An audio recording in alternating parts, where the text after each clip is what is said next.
Bonjour, bienvenue à cette rencontre organisée par la Rencontre africaine pour la défense des droits de l'homme avec ses partenaires. Et des dispositions techniques d'abord, vous avez l'interprétation en anglais et français. En anglais, Canal 2, you have interpretation from English to French. English, Canal 2, French, Canal 3. Merci beaucoup et bienvenue à cette rencontre organisée par la Rencontre africaine pour la défense des droits de l'homme, la RADDHO, en collaboration avec ses partenaires, l'Organisation mondiale contre la torture, le Centre d'études pour la démocratie et les droits de l'homme et l'Office international pour l'enseignement catholique, les réseaux de formation et de recherche sur les migrations africaines. Cette rencontre se déroule, comme vous le savez, dans le cadre de la 59e session du Conseil des droits de l'homme qui vient de débuté ce matin et depuis la tenue de la session extraordinaire, 37e session sur la situation dans l'Est de la République démocratique du Congo le 7 février dernier, la situation des droits de l'homme continue à se détériorer de plus en plus. Nous assistons à la multiplication des violences sexuelles et sexistes dans la région, les restrictions des libertés fondamentales, les atteintes graves aux droits humains et aux droits internationaux humanitaires. Que faut-il faire? Comme vous le savez, lors de cette 37e session, le Conseil a demandé la mise sur pied dans sa résolution AHC 37/L1 la mise sur pied d'une commission internationale d'enquête ainsi que la création d'une commission d'établissement des faits. Et cet après-midi, heureusement, le Conseil organisera un dialogue interactif avec cette commission pour établir la situation actuelle qui se passe sur le terrain. Malgré les efforts diplomatiques régionaux et internationaux, cette partie de l'Est du Congo reste toujours occupée par différents groupes armés, le M23, l'AFC et d'autres groupes rebelles. Et notre organisation a pour perspective d'appuyer les démarches du Conseil des droits de l'homme pour restaurer la paix, la sécurité, ainsi que le respect des droits humains dans cette zone et qui n'a que trop duré les violations. Depuis 3 décennies, la République démocratique du Congo a connu presque 12 millions de morts. C'est énorme et la situation n'a pas changé. Mesdames et messieurs, je vous remercie pour votre présence. Avant de commencer cette rencontre et le dialogue, la ministre des Droits de l'Homme, Madame Chantal Chambou Mwavita, va nous rejoindre. On m'a annoncé qu'elle est en chemin. Je vous prie de bien vouloir observer 1 minute de silence à la mémoire de toutes les victimes en RDC, dans le monde, victimes des conflits, et prière d'observer 7 minutes de silence. Merci.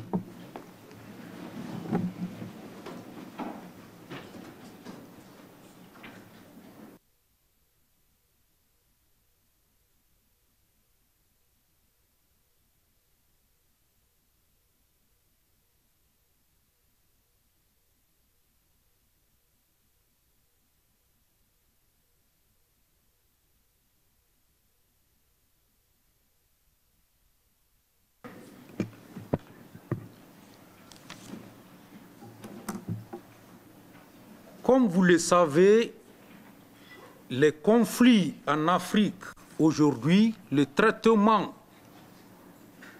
de la situation des différentes guerres n'ont pas la même considération pour la presse internationale et les médias, et c'est souvent banalisé.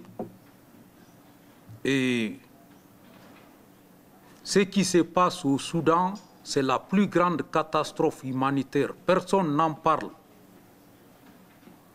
Et notre travail, la société civile, c'est de jouer un rôle d'interpellation, d'intervention et d'action, mais qui doit être relayé par la presse. Je tiens à remercier Madame Karine Orio, journaliste, analyste géopolitique africaine à Paris. Madame Karine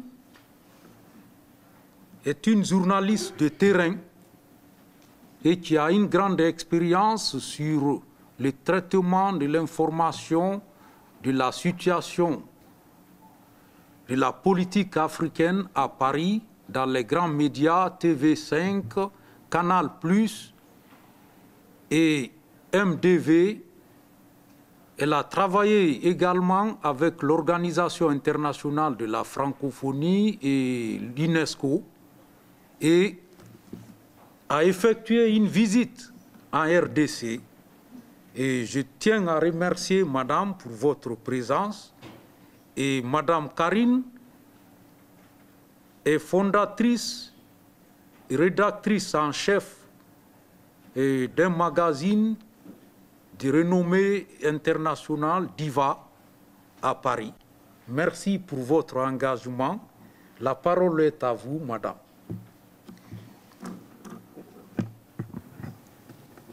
Merci beaucoup. Je ne sais pas si tout le monde m'entend. C'est bon? Oui. Alors, bon, Madame la Ministre n'étant pas là, Mesdames les panélistes, pardon, Mesdames et Messieurs, je remercie la Rencontre africaine pour la défense des droits de l'homme pour cette invitation à parler d'un sujet aussi crucial que douloureux en tant que journaliste africaine, analyste basée à Paris. Je suis témoin comme vous du silence ou alors de l'écho trop faible qui entoure la tragédie de l'Est de la République démocratique du Congo. Face à cette crise humanitaire massive, je déplore une couverture médiatique inégale. Aujourd'hui, plus de 7 millions de personnes sont déplacées en RDC, dont 81% dans les provinces du Nord Kivu, du Sud Kivu, de l'Ituri et bien d'autres encore. Ces chiffres donc, qui émanent du Bureau de la coordination des affaires humanitaires et du Haut Commissariat des Nations Unies pour les réfugiés sont édifiants. Permettez-moi de rappeler aussi qu'au moins 5000 morts ont été recensés depuis la résurgence du M23 AFC et que des centaines de femmes, d'enfants sont victimes tous les jours de violences sexuelles systématiques comme armes de guerre. Pourtant, cette crise n'occupe pas la même place que d'autres conflits dans les médias internationaux. Le narratif dominant sur l'Afrique reste souvent réduit à des clichés. Guerre tribale, conflits ethniques, chaos localisé. En fait, on politise ou on dépolitise là où, effectivement, les droits de l'homme sont complètement malmenés. C'est en ce haut lieu de défense de libertés fondamentales qu'il est indispensable de rappeler que les atteintes aux droits humains demeurent une réalité quotidienne pour des millions de personnes en RDC. En comparaison, un conflit en Europe mobilise les rédactions en moins de 24 heures. L'Est de la RDC, en revanche, reste trop souvent relégué aux marges de l'actualité malgré l'ampleur de la catastrophe humanitaire. Alors, pourquoi ce silence? On ne peut pas l'expliquer. Cependant, parce que les journalistes africains et congolais sont très peu relayés d'ailleurs dans les grands médias occidentaux, et ceux qui sont sur le terrain, sont en danger. Enfin, parce qu'aussi il y a une forme de fatigue médiatique, voire d'indifférence vis-à-vis des conflits en Afrique. J'en veux pour preuve la situation aussi alarmante que ce soit en RDC ou au Soudan. Quel rôle peuvent jouer les médias africains? Quelles sont leurs mobilisations? Quelles sont leurs limites?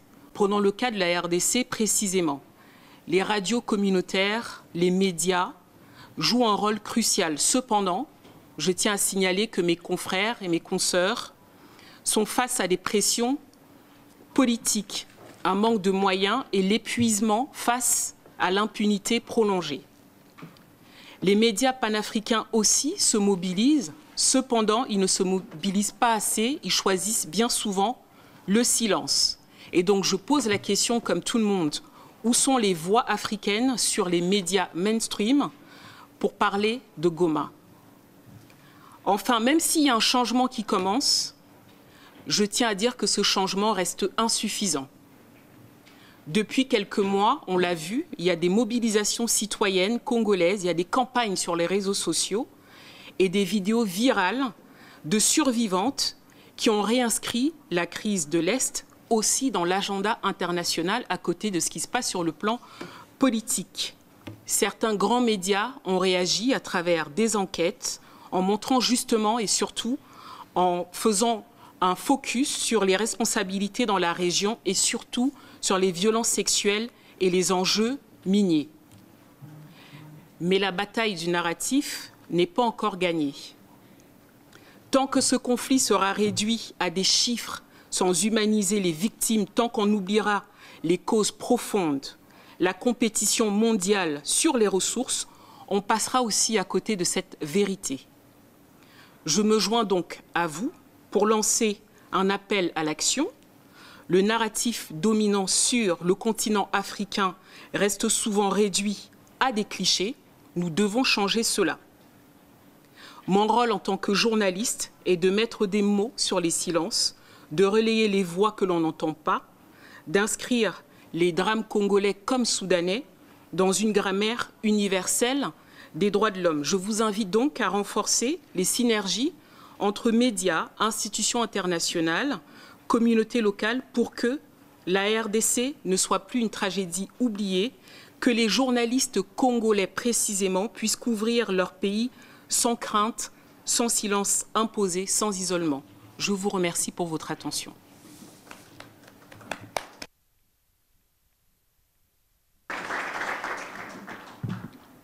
Merci, Madame Maorio. Cet appel n'est pas tombé dans les oreilles des sourds. C'est pour ça que nous avons fait appel à votre expertise et pour créer la dynamique synergie entre la société civile et les médias et les États membres et institutions internationales pour relayer et sur la scène internationale les crises africaines qui sont oubliées ou même négligées, banalisées. Madame Diakité Lacroix-Paulette a travaillé en RDC, elle a servi avant le ministère des Affaires étrangères de Haïti et ancienne fonctionnaire des Nations Unies à la conférence du commerce et développement, à la division des pays les moins avancés. Elle s'est occupée des questions d'inégalité, la réduction des inégalités et la pauvreté. Merci beaucoup, Madame Diakité Lacroix, pour votre présence. Et je sais que vous êtes représentée dans l'Est par les diocèses. Et l'Église catholique fait beaucoup pour la médiation du processus de la paix et de la réconciliation. Bonjour, Madame la ministre, bienvenue.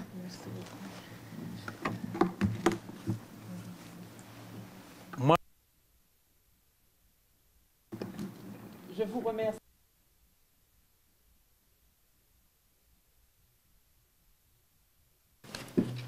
Je vous remercie. C'est un privilège pour l'Office international de l'enseignement catholique, OIEC, que je représente auprès des Nations Unies à Genève, de prendre part à cet événement comme partenaire. Depuis la reprise des hostilités à l'est de la RDC, l'OIEC a constaté avec beaucoup d'amertume le nombre élevé de déscolarisation des enfants, des filles, ainsi que l'augmentation des cas de violences sexuelles liées au conflit. Comme vous le savez, l'Office international de l'enseignement catholique OIEC promeut la non-violence, la paix, la culture et l'éducation catholique dans plus de 110 pays et dessert 68 millions d'élèves dans 210 000 écoles catholiques. L'OIEC est présent à Bukavu, à l'est de la République démocratique du Congo, depuis 2023. Il mène en collaboration avec les diocèses une mission de solidarité au lycée Nyakavogo. Ce lycée de jeunes filles du Sud Kivu a connu de lourds dommages en raison des inondations en décembre 2023 qui ont ravagé une grande partie des infrastructures, plongeant les élèves et les enseignants dans une situation incommensurable. Ma présentation d'aujourd'hui abordera l'impact de la spirale de violence exercée par les groupes armés M23 AFC qui compromet considérablement le système éducatif. La poursuite des combats a provoqué plus de 7 millions de déplacés internes qui sont menacés d'une véritable catastrophe humanitaire. Il s'agit de renforcer les actions pour répondre à leurs besoins d'assistance humanitaire. L'UNICEF, depuis le début de cette année 2025, dénombre la fermeture de plus de 2500 établissements éducatifs dans l'Est de la République démocratique du Congo. La situation actuelle affecte plus de 1,8 million d'enfants sont privés du droit fondamental à l'éducation. En effet, l'urgence de cette situation nous interpelle pour rétablir la sécurité, la stabilité et la paix afin que l'éducation redevienne une priorité pour garantir un avenir prometteur. Dans ce sens, il est primordial d'encourager l'éducation à la citoyenneté, à la démocratie, ainsi que l'éducation civique dès le plus jeune âge, dans les curricula scolaires, afin d'autonomiser les jeunes générations et construire une paix juste et durable. La recrudescence des affrontements sur les infrastructures éducatives et de santé à l'est de la RDC a eu des répercussions dévastatrices sur les populations les plus vulnérables, précisément les femmes et les enfants. De nombreux cas recensés de viols, de déplacements forcés des autochtones, des enlèvements, des cas de mutilation, d'exploitation, de travail forcé, d'enrôlement forcé des jeunes garçons dans les groupes armés portent de graves atteintes aux droits humains. Les filles et les femmes sont de plus en plus exposées aux violences sexuelles, devenues armes de guerre, comme on l'a dit tout à l'heure, occasionnant des mariages forcés, des grossesses précoces, des mariages indésirés, des grossesses indésirées. Les enfants sont dépourvus du cadre éducatif adéquat. ce qui favorise l'augmentation de l'insécurité et la violence institutionnalisée. Selon l'UNICEF, la quasi-totalité des écoles situées dans les périphéries des provinces de l'Ituri, le Nord Kivu, le Sud Kivu, du Tanganyika sont détruites. Pour l'Office international de l'enseignement catholique, l'OIEC, le droit à l'éducation en tant que droit humain fondamental, garanti par les traités et instruments juridiques internationaux, est universel et obligatoire. Les problèmes liés à l'accès à l'éducation pour tous, y compris en période de crise, restent une préoccupation majeure et nous interpellent à plus d'un titre. Mesdames et messieurs, en période de conflit, les écoles jouent un rôle essentiel qui offre un cadre approprié aux enfants pour leur résilience dans la société. Le conflit à l'est du Congo a une répercussion dévastatrice sur le système éducatif, avec des conséquences graves sur la sécurité et l'avenir des enfants. Pour terminer, l'OIEC appelle à un cessez-le-feu immédiat et demande les parties au conflit à revenir à la table de négociation pour la restauration de la paix et l'intégrité territoriale de la RDC. L'OIEC fait un plaidoyer pour mettre en place un vaste programme éducatif post-crise afin de renforcer les capacités éducatives et la formation des enseignants aux enjeux actuels, comme vous le savez, l'intelligence artificielle, l'éducation à la paix, l'écologie intégrale, l'inclusion, etc. L'OIEC réitère son soutien aux efforts collectifs d'initiatives diplomatiques et politiques régionales et internationales pour la paix en République démocratique du Congo. Je vous remercie.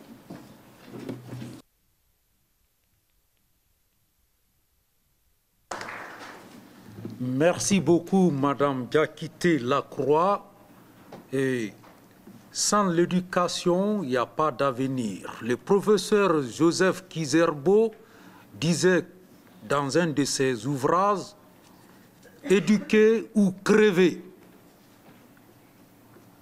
Donc, les infrastructures scolaires sont détruites dans l'Est aujourd'hui et sont transformées en abri des personnes déplacées.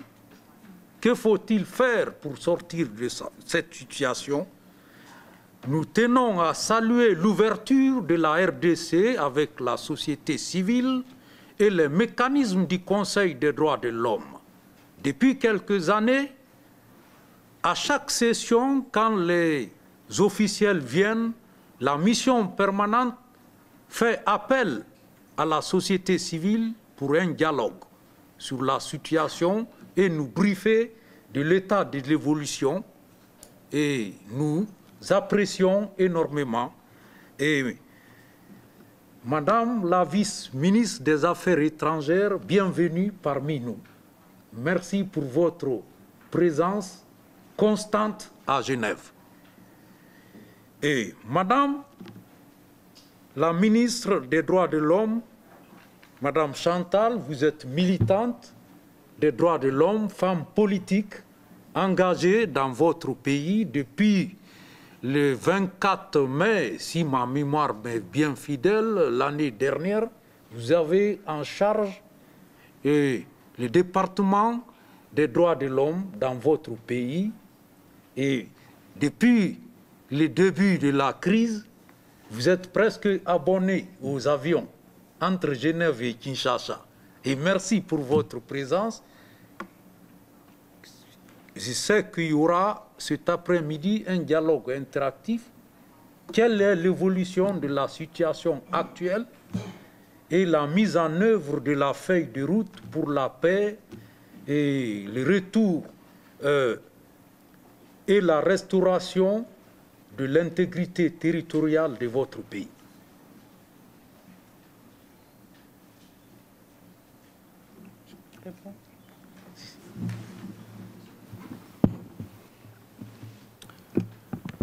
Merci beaucoup, messieurs les modérateurs, pour la parole. Je m'excuse pour le retard, je venais d'atterrir seulement maintenant. Excellences, Mesdames et Messieurs les ambassadeurs, distingués participants, Mesdames et Messieurs à vos titres et qualités respectifs, j'aimerais avant toute chose féliciter les organisations de la société civile africaine qui ont pris l'initiative d'organiser cet événement parallèle qui porte sur un sujet très important pour mon pays et mon ministère, à savoir la situation des droits de l'homme en République démocratique du Congo. Et les remercier de m'avoir invité à y participer. Comme vous le savez, en date du 7 février 2025, le Conseil des droits de l'homme, réuni en session extraordinaire, avait adopté la résolution S-37/1 sur la situation des droits de l'homme dans l'Est de la République démocratique du Congo. Pour l'essentiel, cette résolution condamnait avec la plus grande fermeté toutes les violations persistantes des droits de l'homme et atteintes à ces droits, qui, selon les cas, constituaient les crimes de guerre, les crimes contre l'humanité et les violations du droit international humanitaire, du droit international des réfugiés commis dans les provinces du Nord Kivu, Sud Kivu, en République démocratique du Congo. Elle épinglait particulièrement les violences sexuelles et basées sur les genres liées au conflit. Les exécutions sommaires, les enlèvements, les disparitions forcées, les attaques ciblées contre les populations autochtones, des défenseurs des droits de l'homme, des journalistes et d'autres acteurs de la société civile, ainsi que les soldats de la paix. Les bombardements des sites des personnes déplacées, en passant par des hôpitaux et des écoles, comme messieurs les modérateurs viennent de le dire. La même résolution condamnait aussi avec fermeté l'appui militaire et logistique de la force de défense rwandaise au mouvement du 23 mars M23, qui continue d'entraîner les nombreuses victimes civiles, de nouveaux déplacements et un traumatisme important au sein de la population. Afin de prévenir de nouvelles violations des droits de l'homme et atteintes à ces droits et violations des droits internationaux humanitaires dans les provinces du Nord Kivu et du Sud Kivu, les membres du Conseil avaient exigé au M23 et AFC de cesser immédiatement toutes actions hostiles et de se retirer des zones occupées, et à la force de défense rwandaise de cesser tout soutien au M23 et de se retirer instamment du territoire de la République démocratique du Congo. Malgré cette exigence du Conseil, le gouvernement rwandais et son armée font la sourde oreille et renforcent au contraire la présence de leurs troupes sur le territoire congolais et continuent d'appuyer militairement et logistiquement les M23 et AFC dans leurs violations massives et graves des droits humains et des populations dans ces deux provinces avec des conséquences humanitaires désastreuses. Depuis seulement la reprise des offensives de l'armée rwandaise et ses supplétifs du M23 et AFC en janvier 2025, les premiers éléments tirés des données du monitoring de mon ministère sont accablants et font état notamment de plus de 1475 cas de violences sexuelles recensés, plus de 200 cas de disparition forcée recensés, plus de 5500 cas d'exécution sommaire individuelle recensés, plus de 15 cas de massacres au cours desquels plus de 2100 personnes ont péri, plus de 280 cas de torture, traitements cruels, inhumains et dégradants dénombrés. Au moins 100 cas d'atteinte aux droits des défenseurs des droits humains, des atteintes aux biens protégés et des caractères civils, assez compris des bâtiments consacrés à la santé, dont au moins 5 hôpitaux détruits, des atteintes aux droits d'éducation avec au moins 14 écoles primaires, secondaires et professionnelles détruites, essentiellement au nord Kivu et au sud Kivu. Des tueries ciblées contre les populations autochtones qui viennent renforcer la thèse d'un génocide contre les peuples congolais qui est en train de commis par les Rwandais.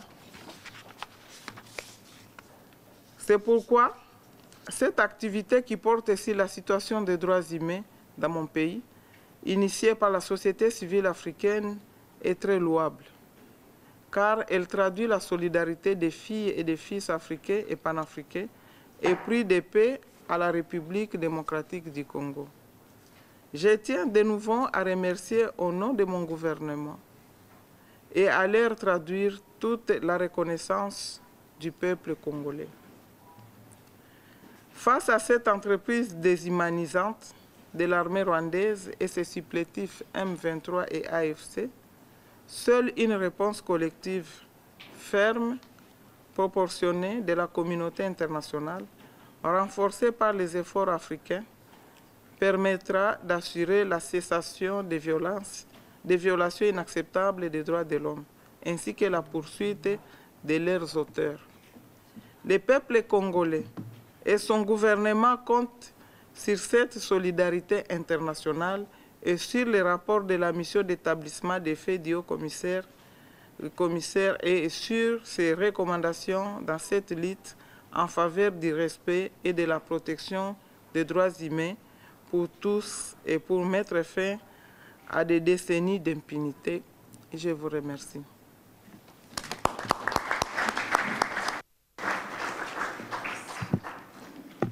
Merci beaucoup, Madame Chantal, pour votre exposé. Et nous sommes là pour ça. Nous restons solidaires et engagés pour que les principaux responsables des crimes dans cette partie de l'Est de la République démocratique du Congo puissent répondre devant les tribunaux régionaux et internationaux compétents.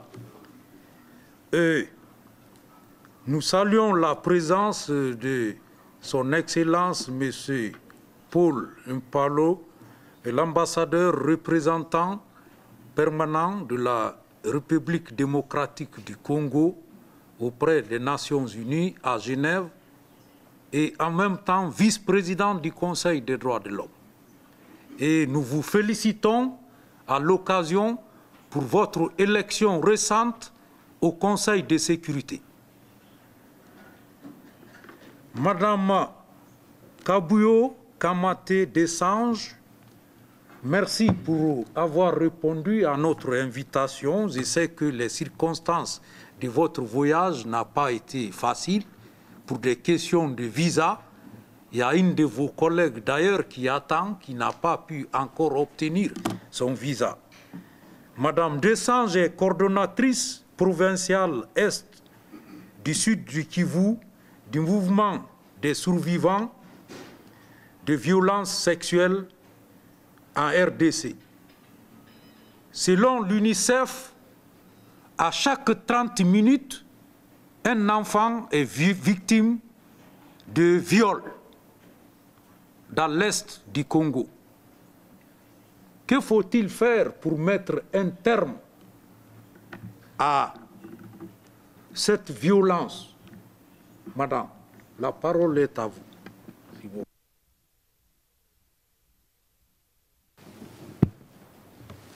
Merci pour la parole.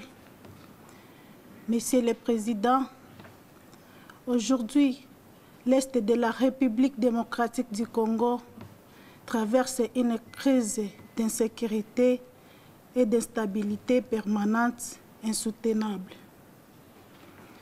Le mouvement FCM23 opère à toute impunité, semant sur son passage un chaos indescriptible.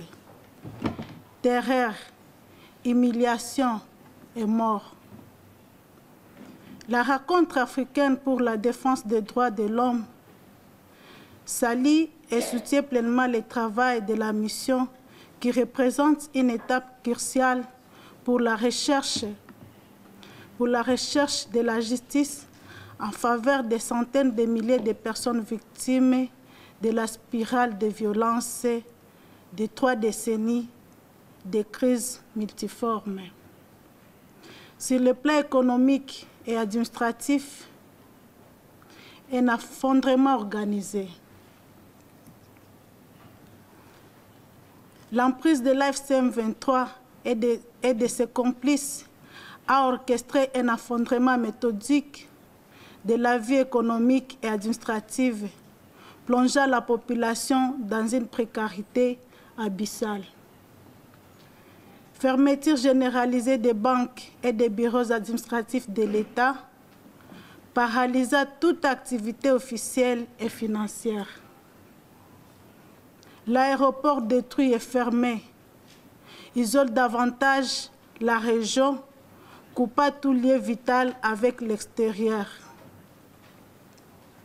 Les pillages à ciel ouvert des biens de valeur comme véhicules, magasins, ainsi de suite, est devenu monnaie courante à l'est de la République, vidant les habitants de leurs maigres possessions.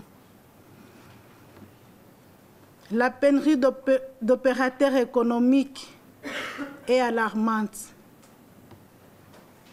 exacerbée par l'absence de circulation monétaire due à la fermeture des banques et des microfinances, étouffa toute velléité de reprise. Le taux de chômage atteint les sommets, frappant de plein fouet les résidents et poussant des milliers de déplacés à une misère sans nom, tant à l'intérieur qu'à l'extérieur du pays. Chaque jour, des tonnes de minerais congolais sont pillés et acheminés vers le Rwanda, alimentant une guerre injuste et appauvrissant davantage la République démocratique du Congo. Des taxes exorbitantes sont imposées par l'AFC 23 aux victimes, les rançonnant alors qu'elles luttent déjà pour leur survie.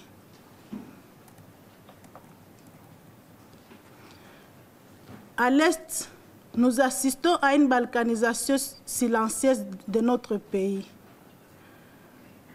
L'Est est méthodiquement coupé du reste de la République démocratique du Congo. Ce sont les AFC 23 qui coordonnent et installent les autorités politico-administratives au tas de notre nation, tout contrôle sur son propre territoire. En effet, la situation sécuritaire à l'Est est cauchemardesque à ce jour. Les gens dorment sans l'espoir de se réveiller le lendemain. Chaque jour, des familles entières pleurent leurs proches, arrachés à leurs affections par des violences aveugles. La présence active et dévastatrice du mouvement AFC 23, en coalition avec l'armée rwandaise, continue à semer la mort et la désolation. Des enlèvements systématiques de jeunes dans des milieux urbains et ruraux, d'enfants à l'école, des malades et des gardes des malades dans des hôpitaux vers des destinations inconnues. La peur est partout. Le recrutement et enrôlement forcé des jeunes et des enfants au sein du mouvement rebelle AFC 23, transformant l'innocence en l'instrument de guerre. L'utilisation de viols comme arme de guerre, une barbarie indicible. Une barbarie indicible qui déchire le tissu social et laisse des cicatrices indélébiles. La destruction des fosses communes dans certaines zones, une tentative cyclique d'effacer les preuves de leurs atrocités et d'intimider les témoins. Les déplacements massifs des populations, contraintes de fuir leur foyer, à l'intérieur comme à l'extérieur du pays, créa une crise humanitaire sans précédent. La destruction ignoble des camps de déplacés dans le nord et le sud Kivu, privant les plus vulnérables de tout refuge. En conclusion, nous formulons des recommandations suivantes. Exiger des poursuites judiciaires devant la Cour pénale internationale contre tous les auteurs des milliers de morts congolais. Justice doit être faite. Mettre en place un tribunal pénal international pour le Congo, afin de sanctionner et de condamner sans équivoque les auteurs de ces crimes et de ces atrocités. Considérer les massacres congolais comme un véritable génocide. Il est impératif de nommer cette horreur pour ce qu'elle est. Assister et protéger de manière urgente les activistes des droits humains et les témoins de ces atrocités, dont la vie est constamment menacée. Suspendre immédiatement les accords d'achat des minerais de sang de la République démocratique du Congo, qui ne font qu'alimenter cette guerre injuste et cycle de violence.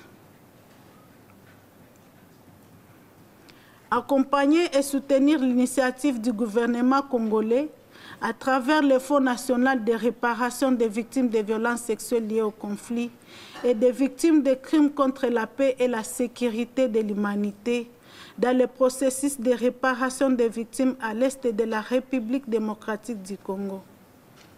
Il est de notre devoir de panser les plaies.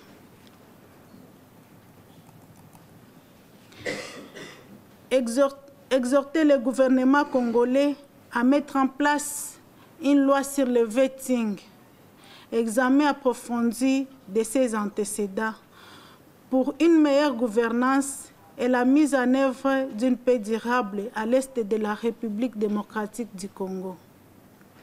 Instaurer la loi sur la justice transitionnelle en République démocratique du Congo, un pilier essentiel pour la réconciliation, la vérité et la non-répétition de ces horreurs. Je vous remercie pour votre attention.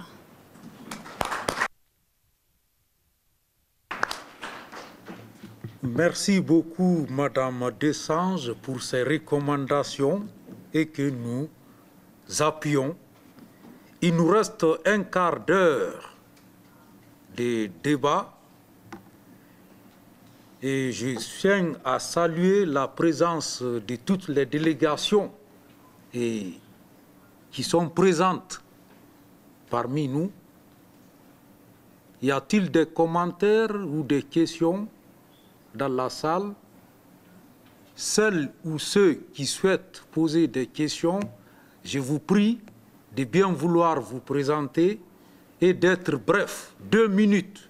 Et après, nous allons continuer en dehors de la salle. Il y a une petite collation pour continuer les échanges. Il y a le distingué digne représentant du Rwanda qui a demandé la parole est à vous. Vous avez 2 minutes, s'il vous plaît. Moderator, I want to really be very brief to address some allegations made in this meeting. First, DRC, it's the one that started the war against its own citizens.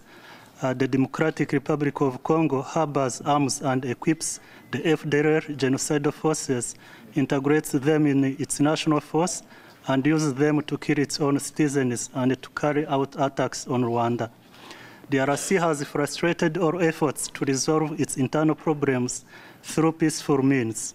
DRC has deployed forces at our borders, including hired regional forces and mercenaries. DRC has massively armed local tribes, militias, indiscriminately including the underage, to fight against their fellow Congolese. DRC officials have openly spread hate speech, calling for persecution and killings of Congolese Tutsi. The whole humanitarian crisis in DRC is a result of DRC internal governance failures and should not be blamed on Rwanda or externalized. The civil society can do more to press the DRC to own its internal governance failures. The civil society is also encouraged to support the ongoing peace processes as the only way to finding lasting peace in the DRC and in the region at large. I thank you. Merci beaucoup, monsieur le représentant du Rwanda. Il y a un proverbe africain qui dit que quand le feu brûle la case de ton voisin, il faudrait prendre de l'eau pour éteindre. Votre pays a gagné, s'il y a la paix dans l'est du Congo, la dividende de la paix bénéficie pour toute la sous-région et pour toute l'Afrique. Notre démarche, la RADDHO, c'est le dialogue. Et dans la région, pour nous, ce n'est pas une solution militaire. La solution est politique et diplomatique. Les Congolais et les Rwandais sont des frères qui sont liés par l'histoire et par la géographie. Donc, il y a nécessité d'un effort politique et diplomatique et que les deux pays doivent se faire et d'arrêter la guerre et le soutien et à tous les groupes. Et aujourd'hui, pour nous, la prescription dans la charte des Nations Unies et la charte de l'Union africaine, c'est l'atteinte à l'intégrité territoriale qui est sacrée. Donc nous vous demandons de faire un effort pour le retrait de vos forces dans la région. Et j'aimerais bien vous voir ici, le représentant du Rwanda et le représentant de la RDC, autour de cette table pour dialoguer. C'est notre objectif. Merci pour vos commentaires. Monsieur. Bonjour à tous. Je suis Makaïla Ngebla, journaliste militant de la RADDHO, ancien conseiller aux droits de l'homme du président de la République au Tchad. Je suis en France. Je tiens à féliciter effectivement la RADDHO pour l'initiative qui nous réunit ici sur la situation en République démocratique du Congo, situation indescriptible au regard des acteurs qui ont croisé les regards et leurs analyses pour nous apporter la situation en République démocratique du Congo. Situation effectivement dramatique marquée par des déplacements de personnes, marquée également par effectivement la mort de plusieurs personnes. Ça nous inquiète. Et moi, ce que je déplore en tant qu'observateur privilégié de cette situation, c'est la passivité de la communauté internationale, le fait que cette résolution qui a été évoquée ne soit pas appliquée depuis 3 mois m'indigne. C'est pourquoi je lance ici l'appel, effectivement, je joins ma voix à celle de la RADDHO, organisation très sérieuse, très impliquée sur les questions africaines en général, à ce que la question, effectivement, en RDC soit au devant des priorités internationales. Parce qu'aujourd'hui, telle que la situation elle est décrite, elle est préoccupante. Et je comprends la déclaration faite par le représentant du Rwanda et la réponse apportée par M. Biro nous enchante. Pourquoi? Parce que Congolais et Rwandais sont des frères. Et pour nous, en tant qu'Africains, ici réunis à Genève, nous pensons qu'il y a une solution politique et envisageable. Les initiatives locales des institutions comme l'Union africaine, les institutions de la sous-région ont été infructueuses. Et pour nous, l'initiative de la RADDHO peut être saisie pour une opportunité historique, parce que la RADDHO interpelle ici à Genève, la communauté internationale s'est penchée sur la République démocratique. Et le retrait immédiat des forces rwandaises est un souhait pour tout le monde pour que la paix soit actée. Et j'encourage effectivement tous les partenaires ici présents à pouvoir adhérer ou bien se souscrire à la démarche de la RADDHO pour qu'on trouve une solution pacifique, une solution diplomatique à la crise qui sévit en RDC. Parce qu'il est incohérent que des élèves, des femmes, des enfants soient vraiment vulnérabilisés. Merci à vous. Monsieur, la parole est à vous, s'il vous plaît. Journaliste indépendant, j'aimerais juste apporter ma modeste contribution à la quête d'une réponse. Pourquoi ce biais des médias? Pourquoi ce silence? j'appartiens à une génération qui, lorsqu'il y a eu le massacre, le génocide au Rwanda, a été soumis d'emblée à une doxa, un catéchisme, parce qu'il y avait eu le plus jamais ça, et puis il y a quand même eu de nouveau ça. On nous a présenté le président Kagame comme le nouveau héros de l'Afrique. J'ai entendu ça de mes propres oreilles dans des organisations onusiennes. Et tout journaliste qui mettait un bémol quant à la version officielle sur le génocide était un paria ipso facto. Alors après 5 ans de cet exercice, nous apprendre poisson d'avril, on s'est un peu trompé, c'est pas tout à fait comme ça, et peut-être que les blancs sont pas si blancs et les noirs pas si noirs. C'est un peu difficile, et toute la communauté des droits de l'homme, médias compris, hein, à mon avis, était piégée et ligotée par le catéchisme officiel qui faisait du gouvernement de Kigali la nouvelle Mecque de la sainteté et du combat contre le génocide, et tous ses adversaires comme des criminels. C'est exactement le même scénario que pour Israël. On a sanctifié l'officialité juive, même les juifs comme moi ne pouvaient pas critiquer ni Israël ni les communautés, on voit le résultat. Donc moralité, à mon avis, c'est qu'il n'y a rien de plus propice au crime que le catéchisme des droits de l'homme. Merci, Monsieur Engelson, pour vos commentaires. Monsieur, s'il vous plaît, vous avez 1 minute et Madame, nous allons... Oui.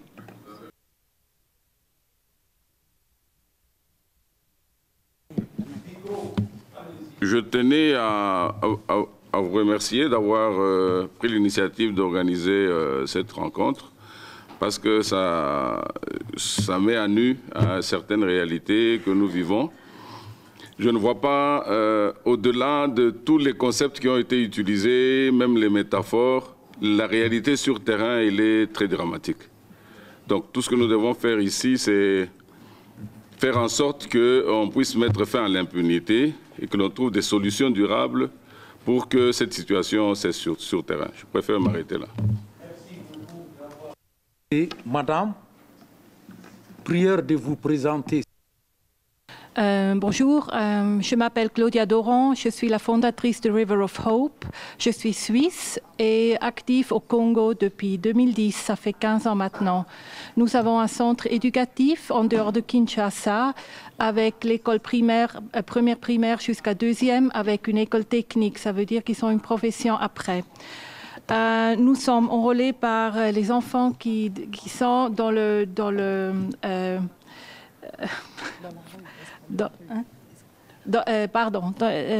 pardon mon français, par les enfants de la rue. Oui, non, ça va. Nous avons des problèmes avec les paiements des salaires des professeurs. Nous sommes une école publique. Nous sommes parvenus par la diocèse de Kisantu. Et ma question, c'est comment faire respecter les droits des professeurs qui sont mécanisés pour que nous pouvons faire notre travail, parce que nous avons les enfants les plus pauvres chez nous et nous avons des problèmes graves de tenir notre structure sur pied. Alors ça, c'est ma question à vous. Merci beaucoup, Donc, Madame, merci. pour votre question. Je me tourne maintenant vers les panélistes. Est-ce que Madame la ministre ou la vice-ministre des Affaires étrangères ont des commentaires à faire par rapport aux questions qui ont été soulevées? Madame la ministre, s'il vous plaît.